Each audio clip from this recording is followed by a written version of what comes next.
Muslims, they keep flooding Facebook saying that your God is the Bible. In the Bible, he is a baby killer. Always. I'm not trying to put the Christians down, but I'm trying to put them in their place. When I say the Christian, I'm saying generally speaking. If we know our book, if we Christians, we read our books, then those Abduls, they have no place to make you do not know what to say. So the weakness is not in them, the weakness is in you. Why you want to blame them for saying to you what you cannot answer them because you don't read your books? As simple as that. So we don't read our books, and then we complain about cults like Muhammadan cults attacking our book, which means they are using our ignorance. There's, people are many different kinds. There is a stupid one, there's the ignorant, and there's the one who loves to be stupid. Which one of them is you? So if you are the ignorant, then you need to read. Otherwise, nobody can make fun of you. And nobody can say something you cannot answer. And not only that, you can flip the table on them, as we will do right now, and you will see. But I learned that it doesn't matter really how many times we teach people. They watch videos just to laugh. It's a comedy. Ha ha ha, Muhammadan are stupid. Ha ha ha ha. And then we forgot everything we said. And the proof? You don't know what to answer them after what we will say today. Still, you don't know what to say. Because you are not watching to learn. You are watching for comedy time. Halal fun. And we are not here for comedy. But for sure, few of you will learn. The rest will stay dummies. So let us teach the few, and the dummies, may the Lord have mercy on them. So when a Muhammadan, he come to you and he speak about the baby killer, he always mention the story in the book of Samuel. Samuel 1st, verse or chapter number 15. This is my simple advice to anyone who claims to be Christian. You see, because there's many of us, we claim to be Christians, but we do not know anything about our book. So how you can be Christian? You are not. When somebody says to you something, tell him where you are talking about, and then you go and read the chapter or read the whole story. It will take you a few seconds to get the answer of what they are claiming.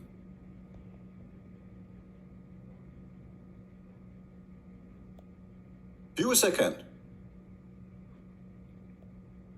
So they say to you in chapter 15, in 1 Samuel, now go submit the Amalek, and destroy all of them, and kill everybody, kill the men, kill the women, kill the infant, kill even the camel, the donkey, the horse, the cow, whatever they have. You see what it says here? Then you should ask the Muslim, do you believe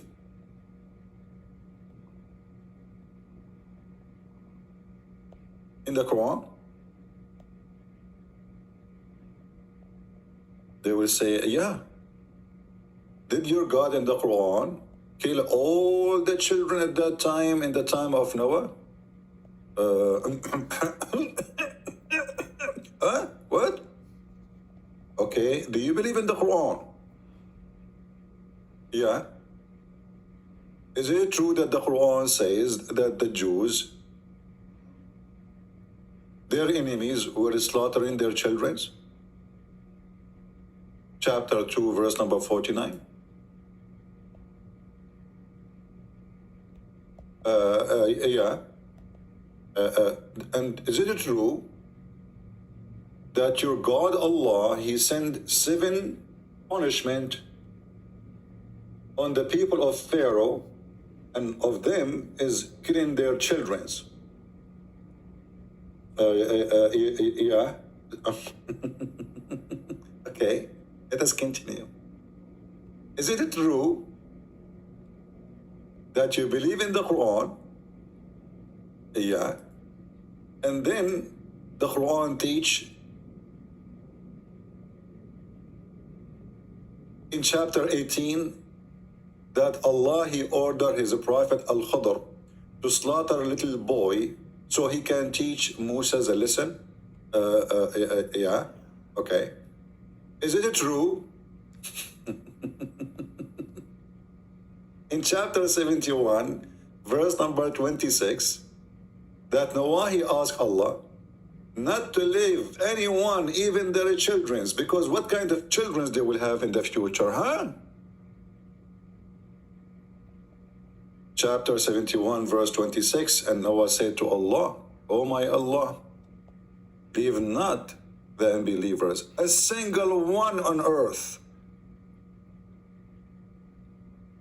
For if thou dost leave any of them, they will be but mislead and devotees. They will breed none but wicked and ungrateful ones." So here you see the Muslims, they are preaching and teaching that killing children is okay.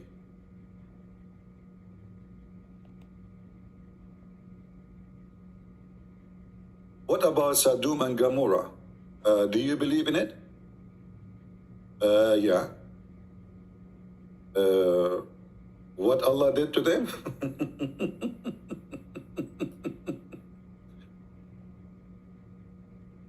What about the people of Thamud?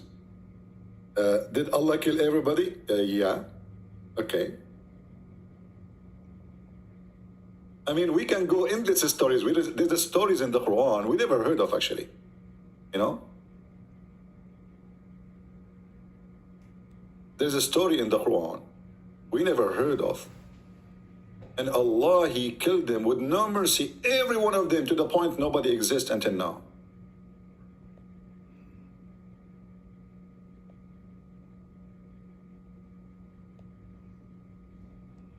So why the Muslims are complaining about the book of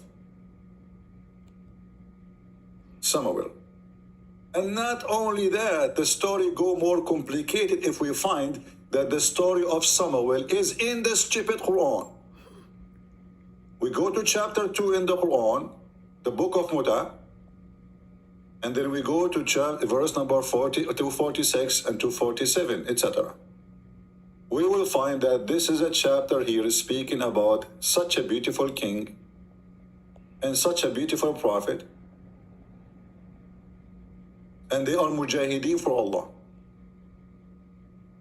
And not only that, Muslims, they have tons of videos speaking about how wonderful Samuel is. And by the way, they have a wrong name for him as usual. So this is the Quran, the yellow pages of Muhammad, which is, what's wrong with this page here? Which is Burat. He said, I have a yellow pages, have no contradiction, you know, and it's in Arabic. And for sure he was right. He said it has no contradiction. The Quran full of contradiction. So we'll go here, 246. Sorry if I make your eyes blind. Hold on. This page, keep it flipping.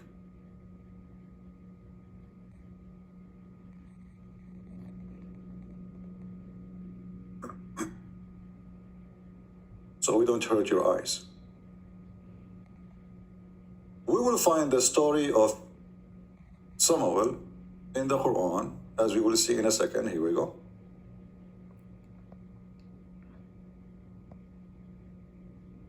Allah is ordering the Jews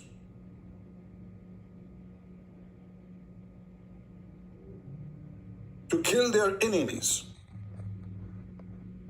And he is saying, don't you see that those who've been kicked out of their land,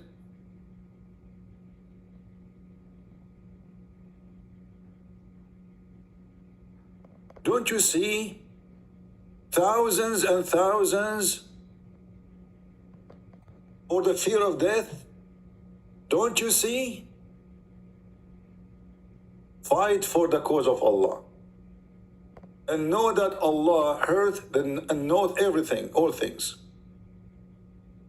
And then here, very funny, Allah is begging for money again. I don't know what this verse have to do with the verses before it. Muhammad, he insert begging for money is a YouTuber, like Mimi and Susu and Dudu.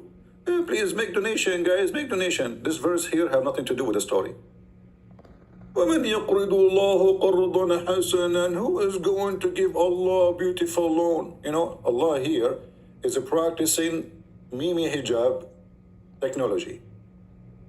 Buy the necklace seed, make a donation. I don't know what this verse have to do with the verse before it and the verse after it. And then he continue, as though not turned the vision of the chief of the children of Israel. After the time of Moses, they said to a prophet that was among them, appoint to us, who is this prophet? This is Samuel.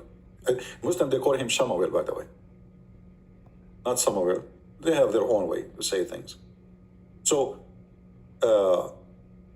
they said to Samuel, appoint for us a king so we can assault the enemies. Now, here, as usual, the Quran is a stupid book, so there is nothing really there. How we understand what happened exactly, We go to the interpretation, and then we will see that those people the Jews, they are fighting, they killed their children.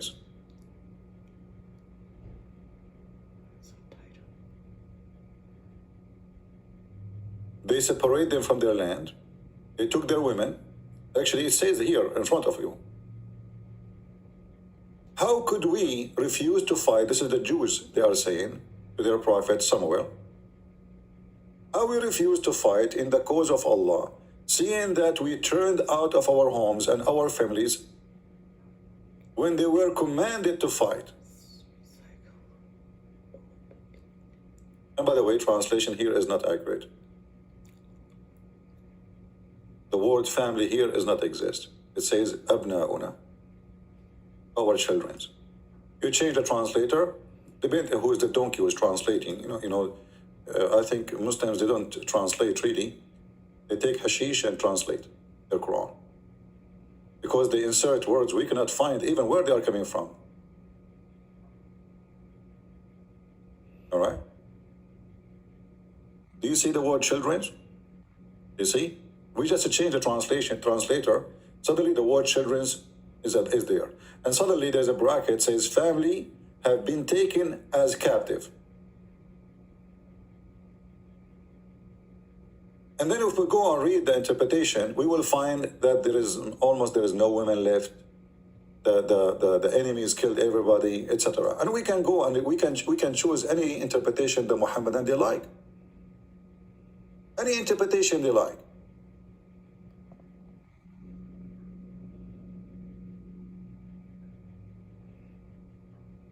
Let's show you.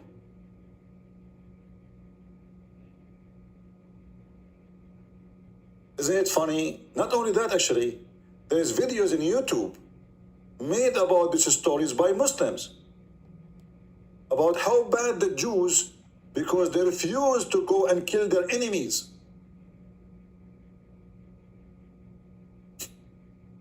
Mufti Mink. I mean, do you see the hypocrisy of those people? Between their walls, they praise this person and they condemn the Jews for refusing killing the enemies. And then when they go to you to speak to you in Facebook, they say your God is a baby killer, okay? Your God is a baby killer. Do you know that your God is a baby killer? You don't know that, huh? And the reason they said that to you, because they knew that you are just an ignorant person. You do not know your book, you do not know their book, which is making you double fool. Double fool. Islam will flourish only between foolish people. So this is the Muhammadan, and this is Mufti Mink. Telling you about the Prophet Samuel. belongs to them. And if they had it, it was only for pockets of time. So now what had happened, Allah subhanahu wa ta'ala says, the Nabi, who is Samuel, may peace be upon him, tells his people, هل عسيتم إن كتب عليكم القتال ألا تقاتلوا. He knows how difficult these people were. He says, there is a possibility and a chance that you people, if fighting is written for you, you might not even fight. That's what you did to the Prophet Moses before. May peace be upon Musa alayhi. Fighting is written for you. It's a destiny. So in their videos, they praise the Prophet who they are condemning him in Facebook or in little stupid videos by YouTubers. Do you see the double standard? Do you see the hypocrisy? Do you see the stupidity? But as I said, this religion only flourish between the foolish ones of us. Because you do not know what to say. You are an ignorant who claim to be Christian or you claim to be a Jew, but you do not know anything about your book. And in the top of that, you know nothing about their books. So why they will not make fun of you? If you know, then you will be able to make fun of their book, because now by accusing us of doing something, and then we find that they are the one who is doing it, that will make it double funny and stupid of them. This is the interpretation of the chapter 2.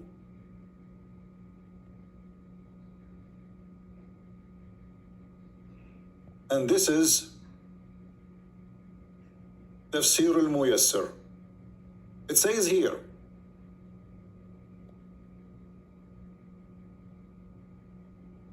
why we will not fight the enemies? وأي مانع يمنعنا عن القتال في سبيل الله وقد أخرجنا عدونا من ديارنا وأبعدنا عن أولادنا بالقتل. And he separated us from our children by killing them or capture.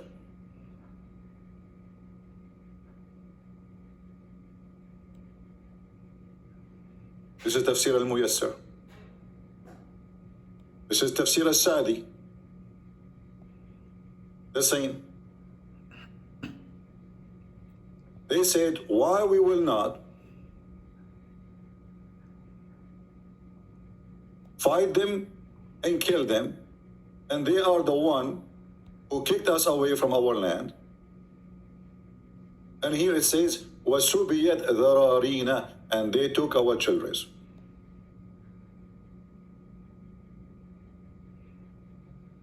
At-Tantawi, Tafsir at-Tantawi, the same thing. Why we will not kill them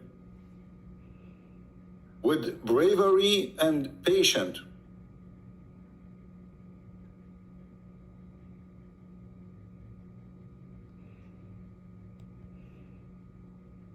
And what is the reason? Because they killed us, they took our land, they took our women, they killed our children, and we have to fight back. So all those interpretations, Ibn Kathir, Al-Qurtubi, Al-Tabari, Al-Jalalain, this is Al-Baghawi, the master of Ibn Kathir.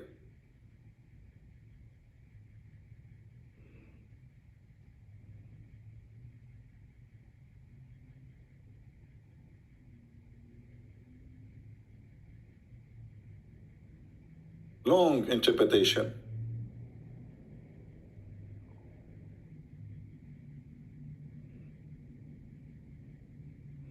Here it says that the giant, Al-Amalekites, they have a victory over the children of Israel. And they took most of their land.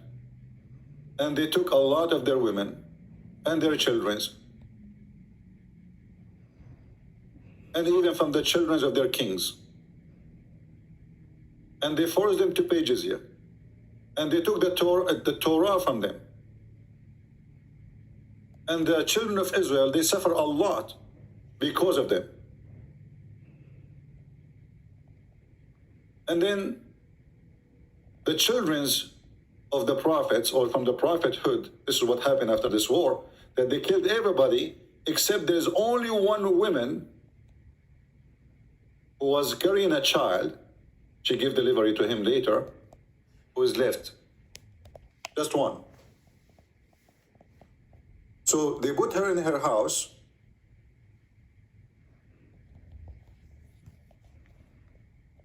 and they jail her, and supposedly this is the Jews doing that, because they were afraid that the baby will be born, will be replaced by someone else.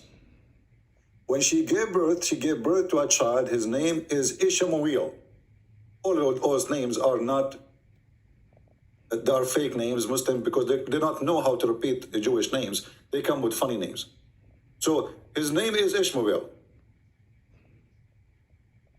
And then he learned the Torah.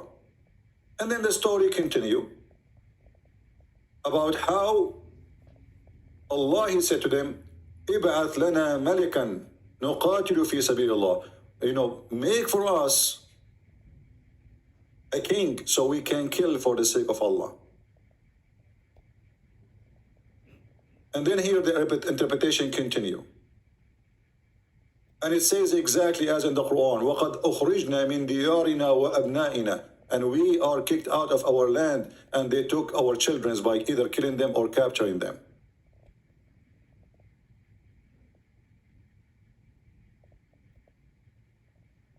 So all this here is condemning the Jews for refusing to kill.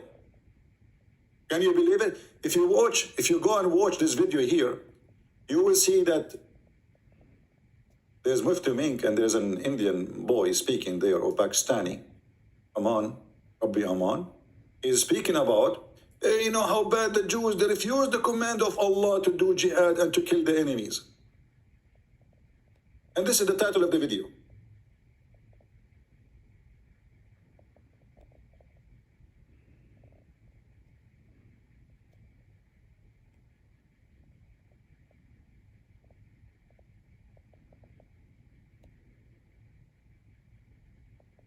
Can you believe how hypocrite they are? This is the official government website of the Kingdom of Jordan, which is not really a kingdom. This is a CIA kingdom. All of us, we knew. And this is a chapter 2, and we will show you the interpretation, and you will die laughing. So the religion who is making fun of the book of Samuel is the religion who defends Samuel and say that Samuel was a great man and he ordered the right thing, and the Jews, they were bad because they refused to kill.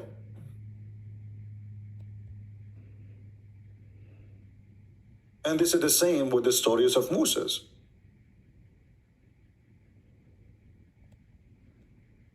But as we said, the Muslims, the Muhammadan, black stone kissers, they play with your ignorance. You are an ignorant, so you are a target. And when you are ignorant, everybody will make fun of you. Everybody.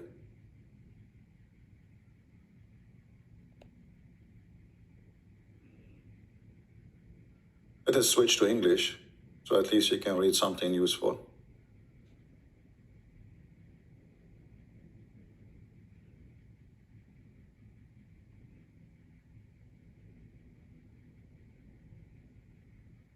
Read carefully. The Jews, they said, why we should not fight in God, like for the sake of Allah, in Allah way, when we have been expelled from our habitation and our children's, as a result, this letter being taken captive or killed. That which they suffered at the hands of Goliath and his men. So if the enemy is killing your children, bringing disaster to your families, to your land, now the Muslims on Facebook, they say to you, what kind of God? He says, kill your children. Well, they killed their children. And you will notice, actually, the Jews, they did not kill the children of the giant. They did not. We go to Samuel. Go to the end of the chapter. You will find here in verse number 33, or you can read it from before, where Samuel, he was saying to the king, why you did not obey the order of God? What this guy he did, he killed some of his enemies, he have some victory, but he did not obey the order of the command of the Lord. And he took a booty when the Lord, he says, you don't take a booty. This is not a war about booty. You don't take any booty. You don't take any money. You don't take any jewelries. You don't take any women. You don't take any children. You don't take anything. You don't even take a cow for your own.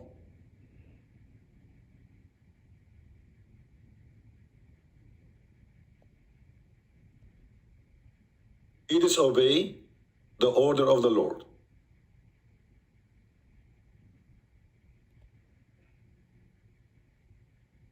And then when this guy, he said to him, well, you know, I can give some sacrifice to the Lord because I disobey.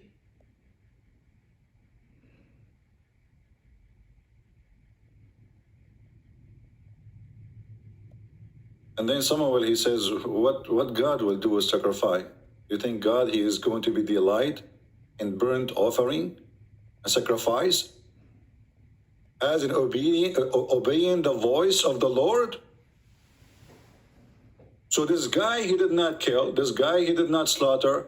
This guy, he did not do. And actually, this is what the Muslims, they talk about. But they speak about it in the opposite way. They make it that the Jews are the bad ones, the king was good. Behold, it was the Jews who refused to kill. It's better than sacrifice. And the Muslims, they speak against the Jews that because they refuse to kill, they are bad people. And to hearken so the in Facebook, they make fun of your God for rebellion is saying as kill sin, women and children. witchcraft, in their book, they say they make fun of the Jews for refusing killing women and children and killing the enemies. And then there we will find in verse number 33, Samuel, after he was condemned by, the king, after he was condemned by Samuel, the king, he brought the person, the king of the giant, as the Quran called them, or the Muslim called them. And he said to him, and here's Samuel said, as this sword has made women childless, they killed their babies. It was the enemy who killed the babies of the Jews. The Amalekites. So shall the mother be childless, which means the mother of this king. But he's not a child. He's a king. He is the leader, he's the criminal, he is the killer. So the same as you made, our women have no children. Your mother, she will have none.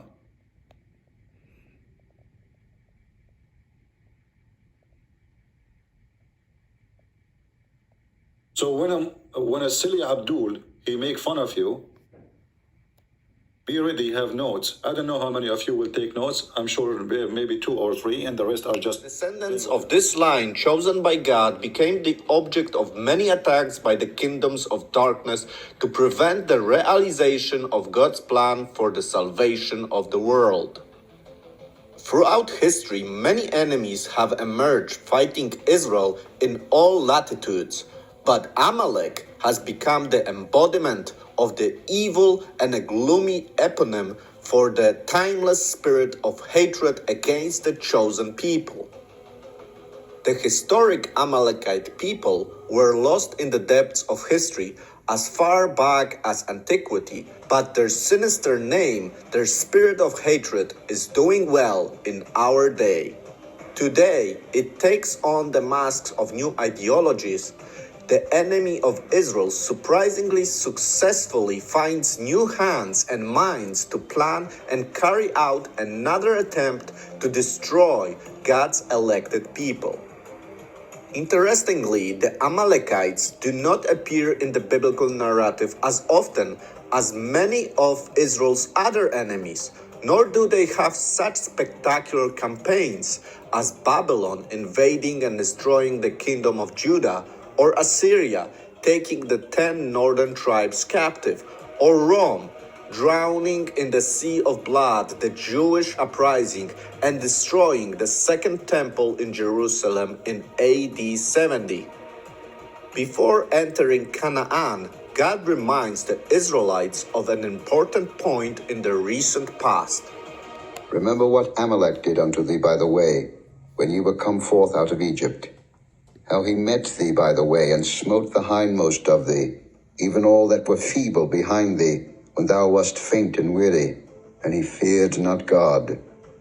Therefore it shall be, when the Lord thy God hath given thee rest from all thine enemies round about, in the land which the Lord thy God giveth thee for an inheritance to possess it, that thou shalt blot out the remembrance of Amalek from under heaven.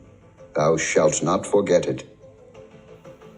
When the mighty armies of Pharaoh drowned in the waves in the spectacular act of God's salvation, the people of Israel breathed a sigh of joy and marched through the Sinai desert towards the promised land. It is then that a new enemy attacks them, showing incomprehensible ruthlessness. This enemy is cunning and insidious. He deliberately uses the very difficult time and the unfavorable situation of the chosen people.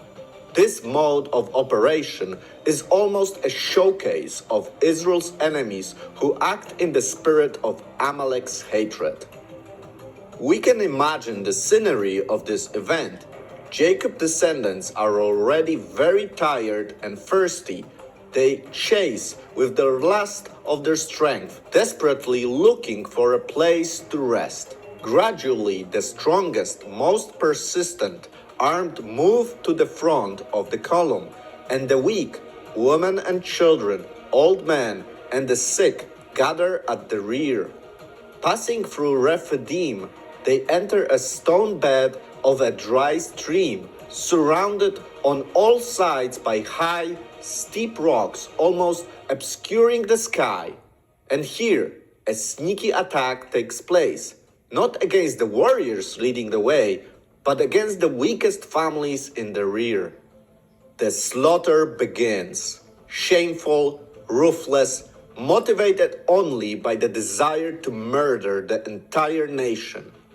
It was not Amalek's concern to prove his tribal superiority over another tribe, nor to defend the endangered territory, nor to negotiate, nor to provide free slave power, nor to pay tribute. Although, of course, the plundering of the property from the dead was welcome, their intention was to exterminate the Israelites completely, however shameful it might be. Worse, the Bible states that the founder of this clan, the Amalek, was one of the grandsons of Esau, the twin brother of Jacob. It is a painful tragedy of the human family that fits in with its drama in the first crime, Cain against Abel. And just like Cain, the murderer, who brazenly states that he is not his brother's guardian, Amalek also shows no fear of God. Amalek's modus operandi is the deceitful and treacherous entanglement of Israel, is embodied in a searing hatred for all mankind, which is manifested by the serpent of the Garden of Eden, who knows that the chosen people, when they settle in the promised land, will be the heel of the Messiah, who will be born and who will crush the head of his world domination. Moreover, causing the extermination of the chosen people would also mean wiping from the face of the earth the only messianic hope of humanity, our only chance for salvation. This is the worst reverse you can commit. Amalek actions are like mankind's hateful suicide. It is not only bringing suffering to the chosen people, but also the worst kind of betrayal of man against man. And let's remember this today. It is in modern times, in times of unprecedented technological progress and a heyday of civilization, that the words, "People have prepared this fate for people," were also spoken. Tradition reads the name symbolically. Amalek as a proper name has no specific meaning, but it resembles a bunch of words. Am meaning people and lek, which means lick or suck. Amalek is a people who lick the blood of innocent victims in Rephidim, giving him victory.